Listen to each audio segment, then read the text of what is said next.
Question 30. A cylindrical tin of radius 1.8 centimeters contains water. A spherical ball of radius 1.5 centimeters is fully immersed in the water. Determine the rise in the water level, correct to 1 decimal place.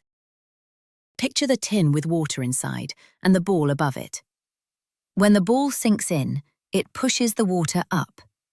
The volume of the ball becomes extra water spread across the base of the tin. Watch the level rise as the ball goes under. The ball's volume is 4/3 pi r cubed, which works out to 4.5 pi.